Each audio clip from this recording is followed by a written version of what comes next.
નમસ્તે વિદ્યાર્થી મિત્રો, આજે આપણે પ્રકરણ 5 નું 9મું ઉદાહરણ કરવા જઈ રહ્યા છીએ.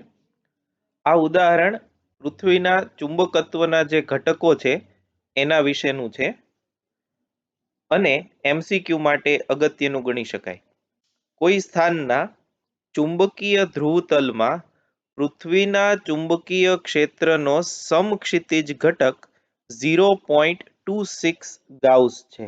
તો એને આપણે કહીએ છીએ, અહીંયા લખીએ સોલ્યુશન, એચ ઈ પૃથ્વીના ચુંબકીય ક્ષેત્રનો સમક્ષિતિજ ઘટક, એને આપણે એચ ઈ કહીએ છીએ.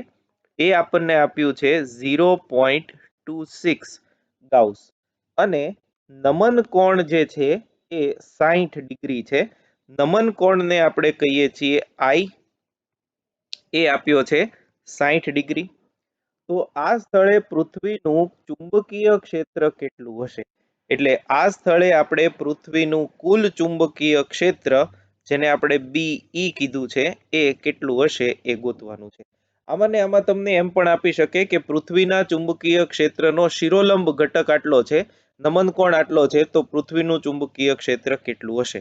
તો તમારે HE ના બદલે ZE લઈ અને ગણતરી કરવાની રહે. તો આપણે સોલ્યુશન જોઈએ, સાવ સહેલું છે, એક જ સ્ટેપમાં આનો જવાબ આવી જશે. પૃથ્વીના ચુંબકીય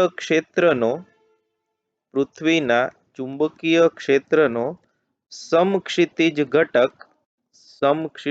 ઘટક એને આપણે HE કહીએ.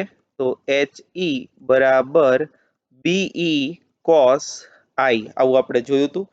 શિરોલંબ હોય તો એને ZE બરાબર BE sin I એમ જોયું હતું. એટલે આ HE નું સૂત્ર થયું. આપણે BE ગોતવાનું છે એટલે BE ને કરતા બનાવીએ.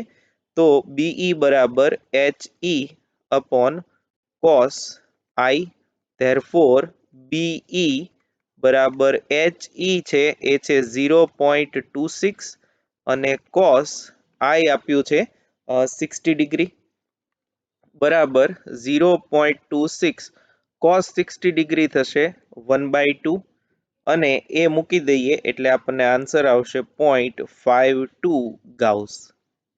તો આ એ જ જગ્યાએ પૃથ્વીનું કુલ ચુંબકીય ક્ષેત્ર સૂચવે છે. Thank you very much.